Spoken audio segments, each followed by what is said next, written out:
मरे मरे मरे मरे, धीरे धीरे अनुशासन नाम की तो चीज ही नहीं है, पता नहीं क्या बात है। इतना उत्साह होना चाहिए।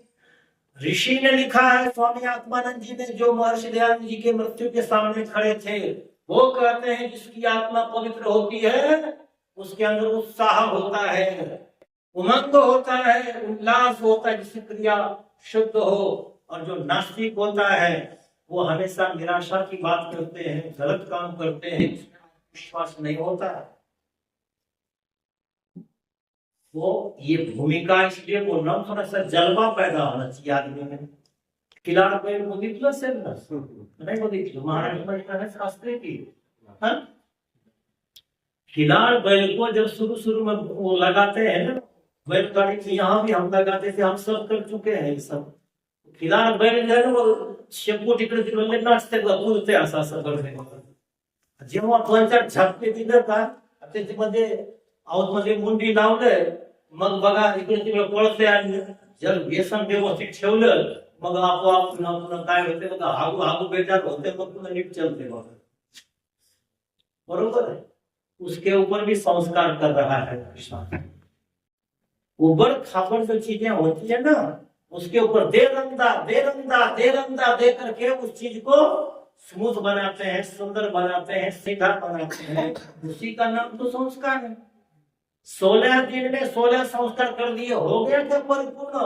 ब्रह्म मुनि जी कहते हैं ऐसा मत करो, ये प्रतीकात्मक रूप है, इसको समझो और समझ करके जिंदगी में बार बार बार बार उस रूप को दोहराते रहो, उस दृश्य को दोहराते रहो, तो उससे आपका परिपक्व होगा। यज्ञों को भी संस्कार जो है, ये जो 3 धागे हैं, बार बार वही भाषण सुनते, 3 धागे हैं 3 धागे हैं, और हम माँ बाप की सेवा ही नहीं करते हैं, ऋषि मुनियों की बात करते। जायमानो हवै ब्रह्म पृथ्वी विद्यमान जायते। ऋषि लिखते हैं कि उत्पन्न हुआ व्यक्ति जो है 3 प्रकार के ऋण से दबा हुआ होता है। वो 3 प्रकार के ऋण क्या है? यही 3 प्रकार के ऋण है। अरे गंगा के पास बैठ करके भी यदि आप उपासी रह गए, तो उपासी रह गए, पानी नहीं पिया, तो मुझे लगता है इससे बड़ा दुर्भाग्य दूसरा कुछ हो नहीं सकता। पानी ने मीन प्यासी रे, मुझे सुन सुन आवे हंसी। कितनी हंसने वाली बात है। मछली कहाँ है? पानी में, फिर भी वो बोल रहे कि मैं प्यासी हूँ। इतने दयानंद के आर्य समाज के सिपाही और पुरोहित नहीं मिलता है, बताओ कितनी गलत बात है। ये 3 जो ऋण है, जायमानो हवै ब्रह्म पृथ्वी इतने जायते।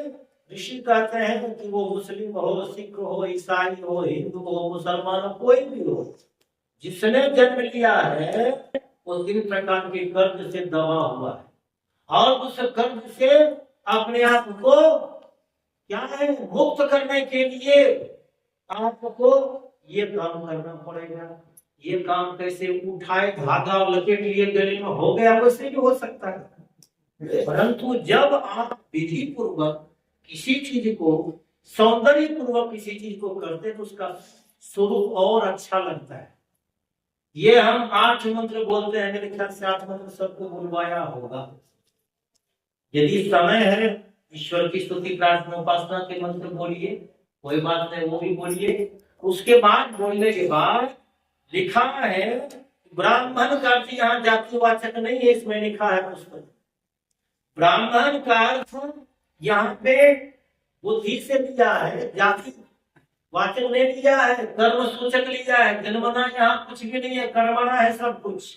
ब्राह्मण के बच्चे के लिए, क्षत्रिय के बच्चे के लिए और वैश्य के बच्चे के लिए निश्चित किया है समय।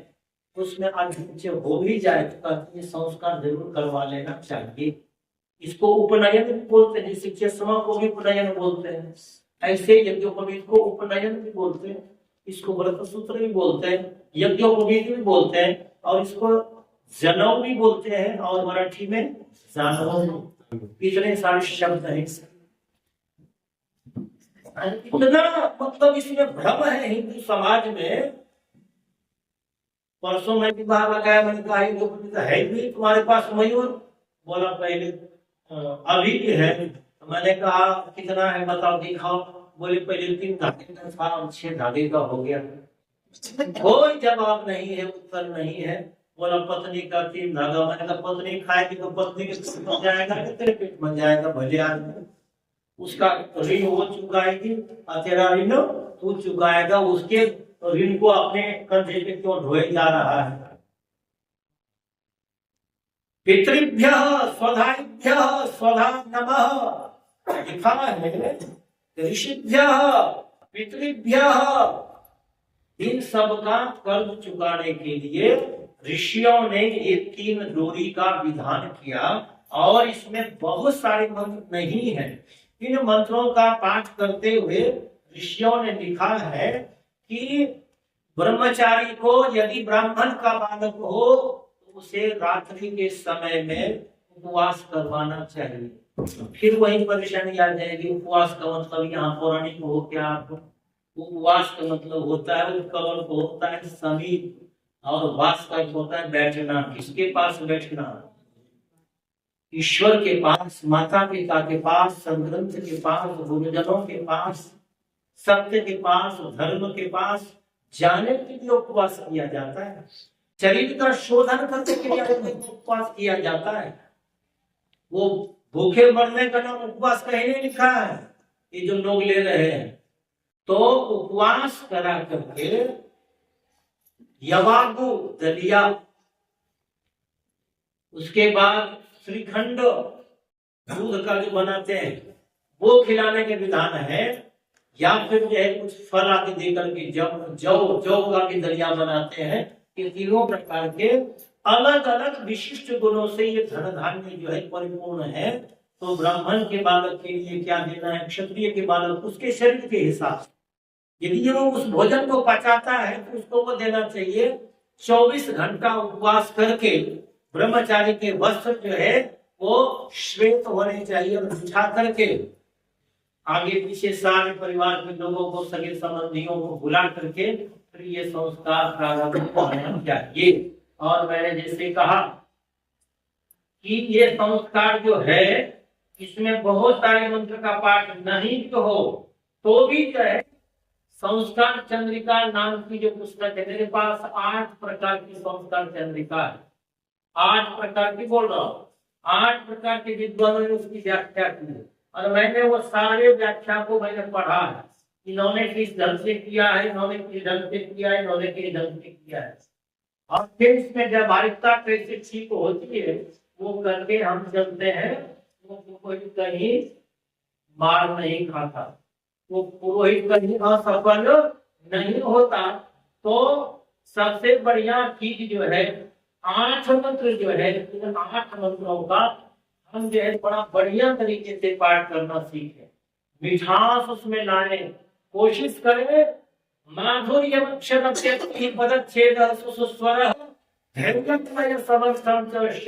पाठका गुना, ये महर्षि पतंजलि कहते हैं पढ़ने वालों में, पढ़ाने वालों में 6 गुण होने चाहिए। वो 6 गुण कौन से होने चाहिए? स्पष्ट बोलना चाहिए, पद को तोड़ करके बोलना चाहिए, स्पष्ट बोलना चाहिए, अच्छे स्वर में बोलना चाहिए, तो सामने वाले को वो बात अच्छी लगती है। सुंदर शब्दों का प्रयोग यदि करते हैं तो सामने वाले भी तृप्त होते हैं। यज्ञोपवीत 3 डोरी वाले यज्ञोपवीत, इसको कहते हैं व्रतसूत्र, उपवीत, उपनयन, और ऐसे कई शब्दों का प्रयोग ऋषियों ने कहा है। ये इसको करके लिखा है कि ब्राह्मण के बालक को 8वें वर्ष जो है उपनयित, उसका यज्ञोपवीत कर देना चाहिए। यदि आपकी संतान को ब्राह्मण बनाना है, अर्थात अध्ययनम अध्यापनम ब्रह्म, जिसको पढ़ने पढ़ाने में रुचि है वो ब्राह्मण कहलाएगा। और यदि रक्षा करने में उसकी रुचि दिख रही है, शायद वरिष्ठ है, तो कहते हैं एकादशे क्षत्रियम, 11वें वर्ष में क्षत्रिय का उपनयन संस्कार होना चाहिए। और उसके बाद लिखा है आषोडशात् ब्राह्मण्यस्य ब्राह्मणस्य अनतीतः कालः, कहते हैं इसके बाद जो है ना, ब्राह्मण का क्षत्रिय का कराना है, परंपरा से कराना है, वो करके कर रहे हैं। तो इसके इसमें वैश्य शूद्र उसके आगे कर दिया हुआ है। यदि समय मिले तो उस हिसाब से उनका कर देना चाहिए। किसी का 8 साल में नहीं हुआ, 11 साल में नहीं हुआ, तो फिर बाद में यदि वो करना चाहते हैं उसको कर देना चाहिए। संस्कार का जो मूल उद्देश्य है वो जो है ना, हमें देखना है, उसको कर देना चाहिए। और उसमें एक श्लोक दिया हुआ है महर्षि दयानंद सरस्वती ने, ब्रह्मवर्चस कामस्य कार्यं विघ्नस्य पंचमे, राज्यो बलार्चिनः षष्ठे, वैश्यः जहां आपको संधि लगती है उसको शब्दों को तोड़ देना चाहिए, परंतु बस मचलते हुए बोलना चाहिए। देखो इधर पुस्तक देख रहे हैं, इधर बोल रहे हैं तो मजा नहीं आता है। कभी भी कोशिश कीजिएगा, कोई भी संस्कार करने जाते हैं तो तैयारी कर दीजिए उसमें। ब्रह्म वर्चस कामस्य, जिसको ब्रह्म की प्राप्ति करना ही जिसका मुख्य उद्देश्य है, इसे बालक को 8वें वर्ष में यज्ञोपवीत करवा ही देना चाहिए। ब्रह्म वर्चस कामस्य, जिसमें जिसकी ब्रह्म में रुचि है, तो बचपन से माँ को पता चलता है, बाप को पता चलता है इसकी रुचि किसमें है। तो ऐसे बालक को जरूर यज्ञोपवीत देना चाहिए। और उसके आगे का जो है तो ऋषियों ने यज्ञोपवीत का जो समय दिया हुआ है वो उत्तरायण सूर्य हो उसके लिए लिखा है। बसंते ब्राह्मण उपनयेत्, बसंत ऋतु में ब्राह्मण का जो है संस्कार करवाना चाहिए। ग्रीष्मे राजन्यम, और ग्रीष्म ऋतु में क्षत्रिय का जो है यज्ञोपवीत करवाना चाहिए। शरदी वैश्यम, शरद ऋतु में वैश्य लोगों का जो है संस्कार करना चाहिए। सर्व काल में के, और ये जो शूद्र हो गए, जो पढ़ नहीं पाया, रक्षा नहीं कर पाया, व्यापार नहीं कर पाने की जिसमें क्षमता है, ऐसे व्यक्ति को कभी भी कर सकते हैं। तो ऐसे जातिवाचक के शब्द नहीं है, ये डिग्री वाचक है, ये कर्मणा है, जन्मना कुछ भी नहीं। कर्म से भेद किया गया है, जन्म से कोई भेद नहीं है। अब इसमें छोटा सा कहा गया, छोटा एक पूर्वेद, हाँ उसको बोलो, ये इधर आके बच्चा। अब ये बालक जो है इधर आकर, अब ये बालक इधर बैठा है, बैठ जाओ। और ये ब्रह्मचारी जो है, इसके वस्त्र भी यदि केवल उपवीत और उपवस्त्र यदि हो तो भी बढ़िया लगना चाहिए, भाई उपवीत हो रहा है। नहीं जी पंडित जी पैंट शर्ट में भी चलेगा, चलने में तो किसी में भी चलेगा, भैया चलेगा नहीं दौड़ेगा, उसका क्या मतलब है। आए गए लोगों को धार्मिक विधि का कुछ तो लक्षण दिखना चाहिए ना। तो हम तो लिख देते हैं नीचे वस्त्र और ऊपर उपवीत लिख देते हैं, वस्त्र कटी वस्त्र लिख देते हैं और उनको बिठा देते हैं। बिठा करके हम मंत्र बोलते हैं। अब यहाँ से देखिए, ये क्रियात्मक विधि में बता रहा हूँ और उस विधि को थोड़ा सा समझना है। अब देखिए इसमें बालक के मुख से अब कहलवाने वाली बात है। देखिए ब्रह्मचर्यम आगाम, शब्द जैसे मैं बोल रहा हूँ ऐसे ही शब्द जो है नाद ब्रह्म यहाँ नाभि से खींचते हुए अग्नि को पीछे लेते हुए फिर कहते हैं ऐसा धक्का दे करके बाहर निकालना चाहिए, जैसे तैसे नहीं। हाँ? आदमी की तरह बैठ कर के जैसे गाय बैल कुत्ता बिल्ली उनको कहने की जरूरत नहीं होती है। बराबर उनके हिसाब से बैठते, उनके हिसाब से सोते, उनके हिसाब से खाते। पर इंसान ये दो पैर का इतना चालाक हो गया और चतुर हो गया, कितना समझा तो बड़े बड़े यूनिवर्सिटी, बड़े बड़े कॉलेज, बड़े बड़े स्कूल सब फेल है इसके आगे। कितना ही समझा तो इनमें बदल के नाम की चीज है बहुत धीरे से आती है, बहुत थोड़ा, बहुत सुसंस्कारी बालक को तो बात अलग है। अब देखिए ब्रह्मचर्यम आगाम, हे गुरु जी, हे आचार्य, मैं ब्रह्मचारी आया हूँ ब्रह्मचर्य सानी। आचार्य जो है बोल रहे हैं ठीक है, तू ब्रह्मचारी है, तू ब्रह्मचारी बनकर के आया है, तो तेरा आज हम अपने संस्कार करेंगे। तो उसके बाद का जो मंत्र है देखिए, वस्त्र के मंत्र, खाने के मंत्र, सोने के मंत्र, उठने के मंत्र। हाय हिंदुओं, अपने आप को कहलाने वाले, मुझे कभी घृणा होती है इनसे।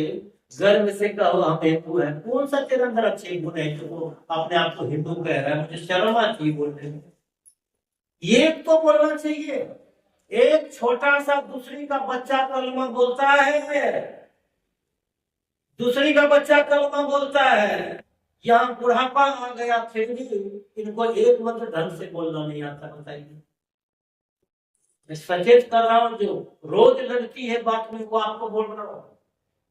और आप सीख करके घर में जाकर के बैठ जाए, फिर आपने कुछ भी नहीं सीखा, बेकार गया इसका 7-8 महीने जीवन का।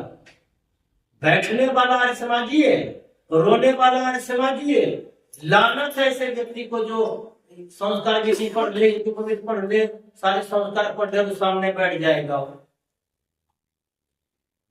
पंडित कुंवर सुखलाल कहा करते थे, आर्य समाजी वो कैसा, न स्वयं सोता हो न सामने वाले को सोने देता हो, उसको कहा है आर्य समाजी। माणसं ऐकलं, तू किती ऐकलीस ग माय, तू किती ऐकलीस कोणाचं? दुर्भाग्य ये है। देखो कितने शब्द प्रयोग किए हैं। ओम येन्द्राय बृहस्पतिर्वासः पर्यदधातमृतम् तेन त्वा परिदधाम्यायुषे दीर्घायुत्वाय बलाय वर्चसे। आपसे बुलवाते भी होंगे ना, परंतु बुलवाते हैं आप। कितने सुंदर शब्द हैं, कितने अच्छे मंत्र हैं। बोल लीजिए आप भी, बोलिए ओम येन्द्राय बृहस्पतिर्वासः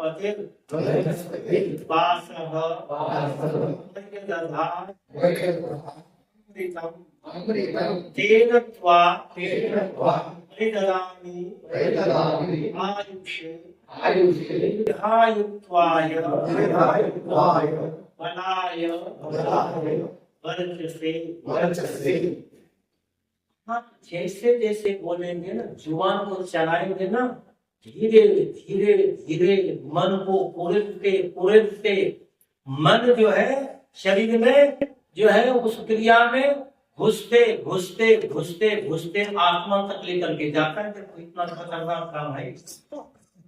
पंच ज्ञानेंद्रिया, 5 कर्मेंद्रिया और 5 प्राण और ये मन, ये सारा का सारा खेल जो है ना आत्मा को लेकर के जाता है। कितने लोगों को हमने देखा मंत्र बोल रहे हैं, ये कपड़े हम दे रहे हैं, किसके लिए दे रहे हैं? ये इसका उल्लेख आचार्य का है। तेरा आना भी अच्छा हो, तेरा जाना भी अच्छा हो, तेरा सोना भी अच्छा हो, तेरा रोना भी अच्छा हो। उठना बैठना आर्यों का ओहो सूर्य की तरह, लालिमा की तरह जिधर चल पड़ते थे। तेरे दीवाने जिस घड़ी पश्चिम दिशा में चल दिए, हैरत में लोग रह गए, दुनिया का दिल हिला दिया। धन्य है तुझको ऋषि, तूने हमें जगा दिया। अब तो दम ही नहीं है बोलने, कहाँ जगा दिया? प्रश्न पूछ लिया, क्या जगा दिया? कुछ पता नहीं। ऐसे ऐसे लाभ पैदा किया आर्य समाजी विद्वानों ने, संस्था ने। और ये संस्था भी वही कर रहे हैं। इसमें से कोई बिस्मिल, कोई भगत सिंह, कोई झांसी की रानी बन जाए, ये सब है ना, खा पी करके मरने के लिए मनुष्य का जीवन बिल्कुल नहीं है। दीर्घायुत्वाय बलाय वर्चसे। बालक, ये जो वस्त्र तुझे मैं आज समर्पित कर रहा हूं, ये वस्त्र से इन 5 कर्मेंद्रियों को, ज्ञानेंद्रियों को आकर्षित करने के लिए, मन को आकर्षित करने के लिए नहीं है, ये शरीर को ढकने के लिए है। केवल ढकने के लिए नहीं है, दीर्घायु के लिए है, बल के लिए है और वर्चस्व के लिए है, तेज और ओज के लिए है। धोती ऐसी चीज है, लपेट लो 10 बार में 25 प्रकार से गुरुजी हमारे डाल सकते हैं धोती। और ये जो दुनलिया है, ये जो भांगे जी ने पहना है, दुनलिया को कितने प्रकार से पहनोगे आप? एक ही प्रकार से। अब मैंने बुरा मत मानना, मैंने कॉलेज में देखा है औरंगाबाद में कि ऐसे लेट करके और ऐसी टाइट पैंट आई है आजकल, माताओं को भी और ये पुरुषों का भी, लेट करके उसमें टाइट पैंट डाल ला करके खींचते हैं, लेट करके तब जाकर जो खड़े होते हैं। पता नहीं कौन सा दिया लगाने वाले हैं, कौन से माँ बाप का नाम रोशन करने वाले हैं, ऐसे कपड़े पहनते हैं, न बैठते बनता है न उठते बनता है।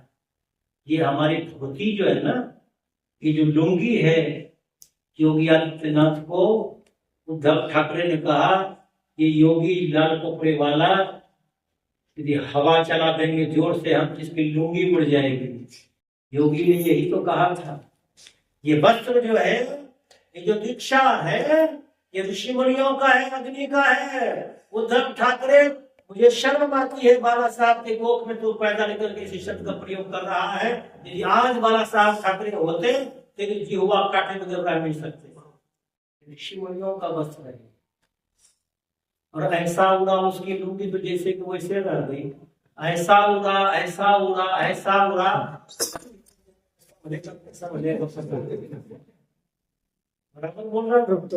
संस्कार कराओ, देश और राष्ट्र के लिए बोला करो। केवल मंत्र बोलने से, स्वाहा स्वाहा करने से कुछ नहीं होगा।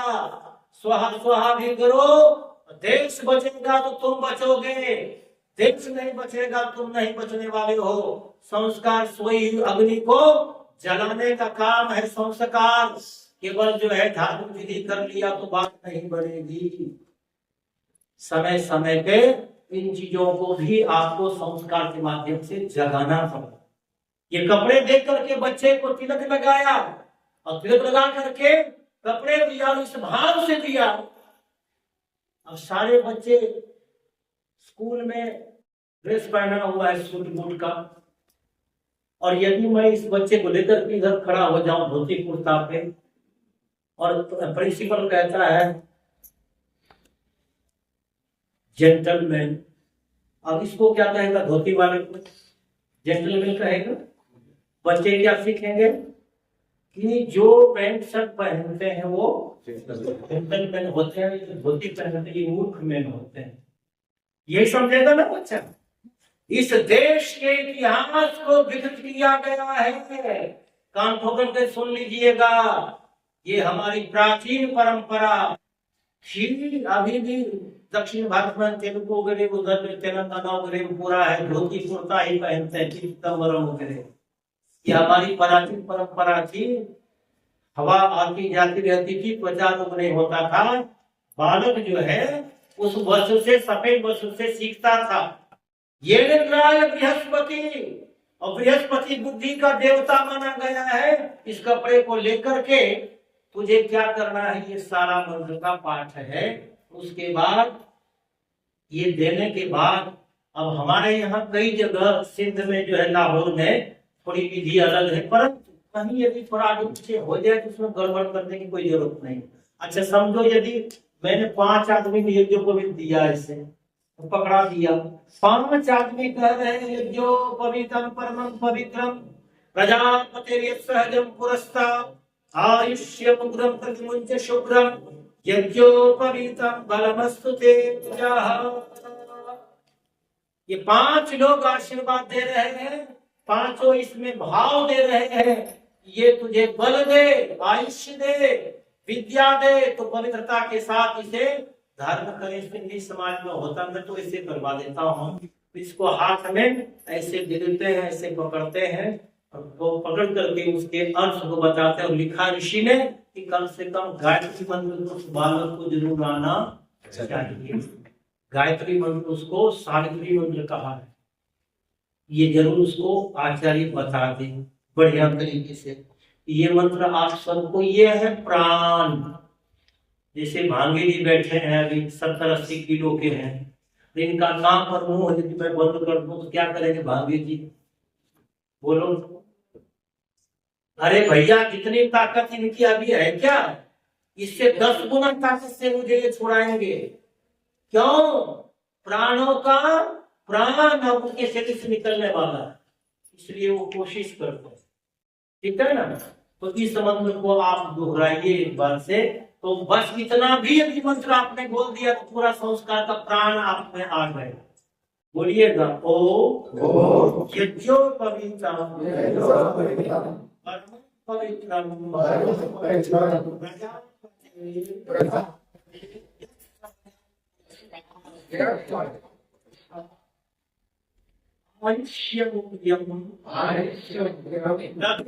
शुभ्रम यज्ञो पवित्रम परमस्तुते यज्ञो पवित्रमस्मि यज्ञस्य त्वा यज्ञो पवित्रेण वर्धयामि। इसको संधि को तोड़ दिया, नो कर दिया है मैंने, उसको तोड़ करके ऊपर हयामी किया। जो शब्द आप बोलते हैं उसको स्पष्टता से बोलेंगे। एक बार और आप बोला है ना, मैं बोल रहा हूँ, आप शब्द को देख मैं कैसे बोल रहा हूँ, फिर आपको हमेशा के लिए आपके मस्तिष्क में उत्तीर्ण हो जाएगा। ओ यज्ञोपवीतम् परम पवित्रं प्रजापते यत्सहजं पुरस्तात् आयुष्यमुग्यं प्रतिमुच्य शुभ्रं यज्ञोपवीतं बलमस्तुते जः। ओम यज्ञोपवीतमसि यज्ञस्य त्वा यज्ञोपवीतेन उपनयामि। जिस हॉल में, जिस कमरे में आप बोल रहे हैं ना, वहां झंकार पैदा होने चाहिए। और झंकार पैदा कब होगी? ऐसे बैठने से होगी। बताइए कब होगी? पहली 55 साल का हो गया, 55 जब आपके अंदर झंकार पैदा होगी तब होगा। आपका ही खून गर्म नहीं है, आपका ही वाणी में तेज नहीं है, बोझ नहीं है, तो फिर बात बनेगी। झंकार पैदा होने चाहिए। पंडित राजगुरु जी कहा करते थे, जब मंत्र बोलो तो ऐसे महसूस होने चाहिए कि सारी दिव्य शक्तियां मेरे आगे पीछे नृत्य कर रही है। सारे मंत्र का भाव मेरे मस्तिष्क में, मन में, जैसे घी निकालने के लिए दही को भिगोते हैं, ऐसा पुरोहित जो है वो करना चाहिए। मंत्र को मथ देना चाहिए मथनी से, फिर उसमें आग पैदा होती है। आपने देखा होगा कभी लकड़ी को बांस से रगड़ते हैं। हमारे यहाँ बांस ज्यादा होता है बिहार। जब घींचते हैं उसमें रेती डालते हैं थोड़ा, और घींचते हैं जोर से, तो फिर उसमें आग पैदा होती है।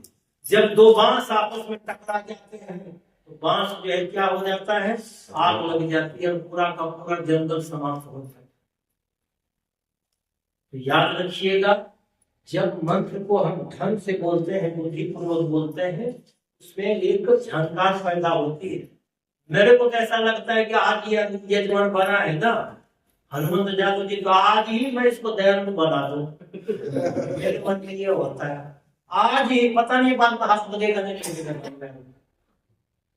मेरे अंदर ये होता है।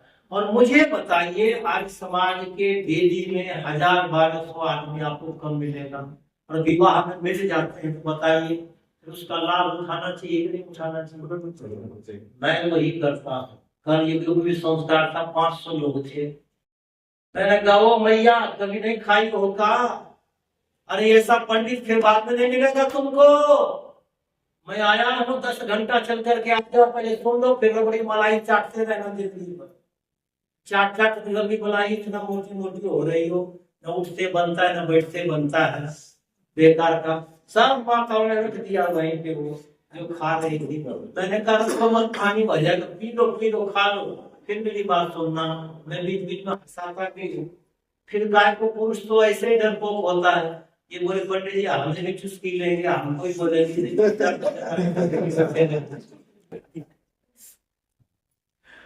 सच्चाई तो है, पागलों की कमी हो गई। पागलों के होना, ये शब्द जो है पंजाबी शब्द है पागल। जिसने किसको प्राप्त कर लिया, गल का मतलब क्या होता है, तत्व को, उसको बोलते हैं पागल। नहीं मला भीती वाटते जा जा बाजू भीती वाटते पागल। वो चीज संस्कार में आनी चाहिए। जब हम कराते हैं इस मंत्र को लेकर के उस बच्चे के गले में डाल देते हैं, यहाँ डाल दिया, ये जो राइट हैंड है इसको ऊपर निकाल दिया, फिर यहाँ से यहाँ एक नस चलती है और इस नस को रोज जैसे घिसता है वो, ठीक है। स्वामी दीक्षानंद जी ने लिखा है। और यहाँ जो है ना हृदय कहाँ होता है आपका, ये जो स्तन है ना, माँ का हो या पुरुष का हो, ये स्तन के बिल्कुल बिल्कुल नीचे। आज तक याद रख लीजिएगा, संस्कार करने से पढ़ने से संस्कार नहीं आएगा। आज तक ऋषि दयानंद के विचारों को कोई मेडिकल का डॉक्टर ये नहीं कह पाया कि यहाँ हृदय नहीं है। उनका एमडी सुपर स्पेशलिस्ट थे क्या मजदूर सरस्वती भाग्य जी, बोलिए ना, थे क्या? ऋषयो मंत्र द्रष्टारः, ऋषि वो होते हैं। अरे ये जो डॉक्टर होते हैं, ये शरीर के डॉक्टर होते हैं, भौतिक डॉक्टर होते हैं। ऋषि जो होते थे भौतिक डॉक्टर जो होते थे, और मन और आत्मा के भी डॉक्टर हुआ करते थे, जो कि आज तक किसी भी डॉक्टर ने उसका शोध नहीं किया। आज तक जहां ऋषि ने लिखा है भाष्य भूमिका में, वहीं पे हार्ट है, यहीं पे है। आज तक कोई इसको यहाँ से को भी जाता है और यहाँ तक कटी प्रदेश तक आता है। यूपी बिहार में देखा होगा, वो कान पे लपेट लेते हैं, वो लघवी करते समय, शौच करते समय, शुद्धि करते समय। तो इसका मतलब ये नहीं होता, यहाँ भी एक नस होती है उसको बांध देते हैं तो लघवी और मलमूत्र ढंग से साफ होता है। टीका टिप्पणी कहीं मत करने लग जाओ। यदि लटक रहा है तो आपका बड़ा एक यदि है, उसको ऐसे घुमा दिए तो कोई बुरी बात तो है, पर ये तो कोई इतना ही हम ले कि यहाँ तक ही रहे, बात भी खत्म है। तो ये सब हाथ से निकाल दें। कई बार तो लोग ऐसे निकाल देते हैं, तो उनको प्रैक्टिकली यहाँ से हाथ से होते हुए यहाँ तक आता है। और जब आ जाए तो बता दो और कह दो कि आज से ये बालक ये मुंडन करके, चोटी रख करके, शिखा रख करके यज्ञों को भी धर्म किया है, बंदा बैरागी हकीकत राय। इन युवकों ने, बलिदानियों ने अपना सर कटाना जो है स्वीकार किया, पर ये जो बलि उतारना कभी कबूल नहीं किया। बजाओ ताली।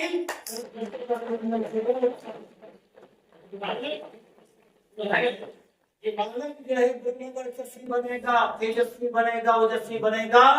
और जैसे इसके वस्त्र सफेद है, ये जो पवित्र सफेद है, ऐसे शुभ कार्यों को, पवित्र कार्यों को, विमल कार्यों को जिंदगी में करता हुआ ये आगे बढ़ेगा। इस प्रकार का बीच बीच में बोलते ही रहना। मैं तो कई बार मैंने देखा, कल एक परसों जिसकी बेटी की शादी थी, उसके देवर की बेटी की कल शादी थी, तो बूढ़ी वो सो रही थी। मैंने कहा मैया, ओ मैया, तुम तो आज बिल्कुल सो रही हो, बहुत नाची हो तो। अरे हिंदुओं, पहले लोग जो है, घर के लोग जो है ना, खाना बनाते थे और खिलाते थे, नाचने के लिए बाहर से बुलाते थे। अब उल्टा हो गया, खाना बनाने वाली भी बाहर की आएगी और नाचने वाली जो है घर की वो बाहर जाएगी। और सारी इज्जत का जो है